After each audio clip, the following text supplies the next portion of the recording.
రాన్బాబు Natalia కూడా వందనాలు చెల్లిస్తున్నాను. దేవుడు ఇప్పటి వరకు శిలువపై పలికినండి 4 మాటలు మన సోదరులు చక్కగా వివరించి ఉన్నారు. ఇప్పుడు నాకు ఇవ్వబడినటువంటి మాట 5వ మాట, యేసుప్రభు వారు శిలువపై పలికిన 5వ మాట. యోహాను సువార్త 19వ అధ్యాయము 28-29 వచనాల్లో ఈ మాట ఉంటుంది. అటు తర్వాత సమాప్తమైనవని యేసు ఎరిగి లేఖనము నెరవేరినట్లు నేను దప్పికొనిచున్నాను అన్నాడు. చిరకతో నిండి ఉన్న ఒక ఉండెను కనుక ఒక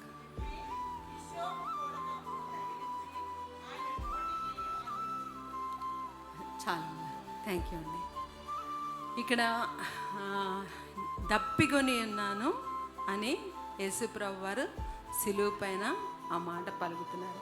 అక్కడ మనం చూసినట్లయితే ఆయన్ని మరి చాలా తీర్పులు తీరుస్తూ తిప్పుతా చాలా ఆయన శారీరకంగా అలసిపోయారు. చాలా బలహీనంగా అంటే డిహైడ్రేషన్ అయిపోయింది. బాడీ అంతా కొంచెం కూడా వాటర్ లేదు. చాలా ఆయన దప్పికొని ఉన్నాడని మనం ఎరుగుతాం అన్నమాట. అయితే ఇక్కడ లేఖనాలు నెరవేరినట్లు కీర్తనలో ఒక మాట ఉంటుంది. 69వ కీర్తన 21వ వచనంలో 69వ కీర్తన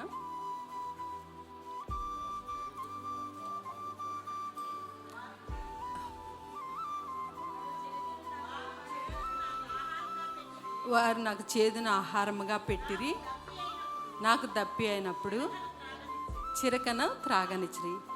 ఇక్కడ మనము యేసుక్రీస్తు వారిని ఒక మానవుడిగా ఆయన శిలువపై ఈ దప్పిగా కొని ఉండడం మనం చూస్తున్నాం అన్నమాట. ఒక మానవుడిగా ఈ లేఖనాలు నెరవేరినట్లు ముందుగానే ఈ ప్రవచనాలన్నీ కూడా నెరవేర్పు జరిగిందనమాట. ఆయన భూమి మీద జీవించినప్పుడు చాలా అద్భుత కార్యాలు, ఆశ్చర్య కార్యాలు చేసి సువార్త బోధించి మరి ఒక అర్హమైన గొర్రెపిల్లగా, వదకు తేబడిన గొర్రెపిల్లగా శిలువపై మనందరి పాప విమోచన క్రైదనంగా ఆయన ప్రాణాన్ని పెట్టడం మనము చూస్తున్నాం అన్నమాట శిలువలో. అయితే ఆయన మానవ స్వభావంతో ఉండి 30 సంవత్సరాలు మా భూమి మీద ఆయన జీవించారు. ఆ తర్వాత 3.5 సంవత్సరాలు కూడా దేవుని పనిలో ఆయన జీవించడం మనం చూస్తున్నాం అన్నమాట. అంటే ఈయన ఒక సేవకుడిగా మనం చూస్తున్నాం, శోధింపబడిన సేవకుడిగా కూడా మనం చూస్తున్నాం. ఆయన మత్తయి సువార్త 4వ అధ్యాయంలో మనం తెరవనక్కర్లేదు, కానీ మత్తయి సువార్త 4వ అధ్యాయంలో మనం చూసుకున్నట్లయితే ఆయన శిలువపై మరి అంటారు, నిన్ను ఈ రాళ్ళను రొట్టెలుగా చేసుకొని తిను అని చెప్పి, నువ్వు దేవుని కుమారుడైతే ఈ కింద మీద నుండి కిందికి దుముకు, ఇంకా ఈ లోకరాజ్యాలన్నీ నేను నీకు ఇచ్చేస్తాను, నువ్వు నాకు మ్రొక్కితే అని చెప్పి ఆయన్ని దుష్టుడు, అపవాది శోధించేవాడు ఎప్పుడు కూడా అపవాదే మనల్ని శోధిస్తాడు. దేవుడు ఎప్పుడు శోధనకు మనల్ని గురి చేయడు. అలాగా ఆయన్ని శోధించడం మనం చూస్తాం అన్నమాట. చూసినప్పుడు కూడా ఆయన ఏం చేశారంటే ఆ శిలువ శ్రమ, ఆ శోధకుడికి చక్కగా దేవుని వాక్యం నుండి జవాబు ఇస్తూ ఆ శోధనను జయించాడు ఆయన మానవుడిగా. అంతేకాదు కానీ యోహాను సువార్త 11:39లో ఇక్కడ లాజరు గురించిన మాట ఒకటి ఉంటుంది. ఆయన లాజరు సమాధి దగ్గరికి వచ్చినప్పుడు అంటారు, ఆయన ఈ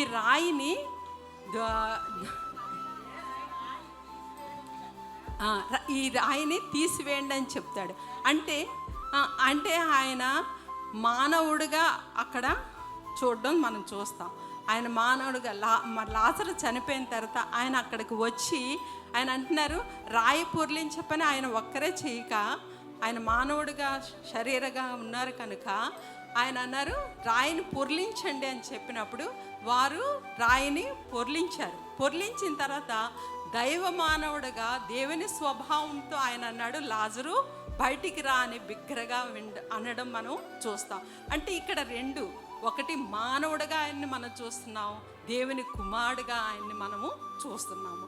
అలాగా ఆయన శరీరధారిగా సిలువుపై దప్పికొని ఉన్నాను అన్న మాటకు ఆయన ఒక మానవుడిగా మన కొరకు అందరి మానవాళి పాపం అంతటి కొరకు బలి అయిన గొర్రెపిల్లగా ఒక శరీరధారిగా ఉండడం మనం చూస్తున్నాం అనమాట.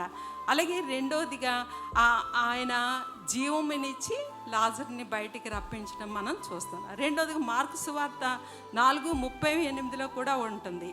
దోవిని ఆవలికి వెళ్తున్నప్పుడు ఆయన చాలా నిద్ర, చాలా అలసట చెందారనమాట. చాలా శరీరం అంతా అలసిపోయినప్పుడు నిద్ర సుఖమెరగదన్నట్లు ఆయన ఓడ అమరమున అంటే వెళ్ళిపోయి అక్కడ తలగడ మీద తలవాల్చుకొని అక్కడ ఉంటుందండి. ఆ మాట చూడండి. అయితే తలగడ మీద తలవాల్చుకొని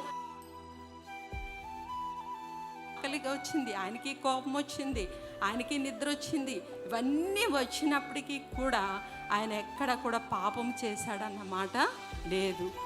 ఆయన మరి మన దేవుడు ఎలాంటి వాడు, ప్రతి ఒక్క బాధను అర్థం చేసుకున్నాడు. ఆయన గొప్ప కుటుంబంలో పుట్టలేదు యేసుప్రభు వారు. ఎందుకంటే ఆయన పేద కుటుంబంలోనే పుట్టారు.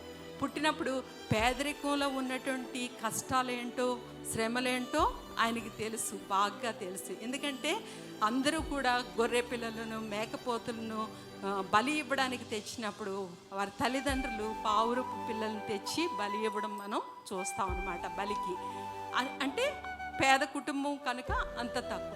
అలాగా ఆయన పేదరికం అర్థం చేసుకునే దేవుడు, తెలిసిన దేవుడు. ఆయన శరీరంతో ఉన్నప్పుడు వచ్చిన శోధనలు అన్నీ కూడా ఆయన అనుభవించాడు కనుక ఈరోజు మనము శోధింపబడుతున్నప్పుడు, ఒంటరిగా ఫీల్ అవుతున్నప్పుడు మన బాధ, మన ఇంటెన్షన్ ఏంటో ఆయనకి ఒక్కడికే బాగా తెలుసు కనుక ఆ దేవుడు అంటున్నాడు, మరి శోధన అంటే మరి మన దేవునిపైనే మనము పూర్తిగా ఆనుకున్నప్పుడు ఆయన కొరకు మనము అంటే ఈ బాధలు, ఈ కష్టాలు ఇవన్నీ కూడా భూమి మీద కామన్. కానీ ఇవన్నీ కూడా మనకి ప్రధాన యాజకుడు ఆ శ్రమల గుండా వెళ్ళారు కనుక అవి ఆయనకు బాగా అర్థం అయ్యింది కనుక చేసుకుంటారు కనుక ఆ శ్రమలు బాధలు మనకి సహాయం చేస్తారు. మనకి సరిపోయిన ప్రధాన యాజకుడైన మన అవసరాలు తీరుస్తారు. అయితే ఆయన దప్పిక మనం ఎలా తీర్చాలి అంటే, మనం భూమి మీద ఉన్న మనం ఇంకా ఈ లోకం వైపే మనం చూస్తూ నిరాశతో, నిస్పృహతో, కృంగుదలతో ఉండిపోవడం కాదు, కానీ దప్పికొనుచున్న యేసయ్యను చూస్తూ సిలువుపై అందరి కొరకు, రాబో తరాల కొరకు, పుట్టబో తరాలన్నిటి కొరకు వధింపబడిన గొర్రెపిల్లగా ఆయన సిలువుపై మరణించారు కనుక ఆయన వైపు చూసినట్లయితే మనకి శ్రమలుగా అనిపించవు. ఆయన దప్పిక మనం తీర్చాలంటే నువ్వు నేను దేవునిలో స్థిరముగా, బలముగా, ఆయనకి ఇష్టంగా జీవిస్తూ ఆయన చెప్పిన మాటలన్నీ ముందు నుండి చూస్తే, ఆయన ముందు 3 మాటలు మన కొరకు ఇచ్చారు. అమ్మ క్షమించమని, ఇవన్నీ కూడా మన కొరకు చెప్పారు. మిగతా 4 మాటలు ఆయన గురించి మాట్లాడిన మాటలుగా మనం చూస్తున్నాం. కనుక మనకి ప్రధాన యాజకుడు మన సహా అనుభవం కలిగిన వాడు కనుక, మన బలహీనతలన్నీ ఆయనకి తెలుసు కనుక, అందులో నుండి మనల్ని విడిపించగల శక్తి గల దేవుడు కనుక ఆయన వైపు చూస్తూ మనం ముందుగా సాగిపోయి ఆయన దప్పిక తీర్చే వరంగా మనం ఉండాలి. ఆయన దప్పిక ఎలా తీర్చగలమనంటే, దేవుని కొరకు మనము పని చేయాలి, దేవుని సేవ చేయాలి, దేవుని రాజ్యం కట్టాలి. అదే ఆయన దప్పిక తీర్చగలం. ఆయనకి ఆ రోజు చిరకను ముంచి ఇచ్చినప్పుడు అది ఆయన తీసుకోలేదు. ఆ స్పంజి చిరకను ఆయన తీసుకోలేదు.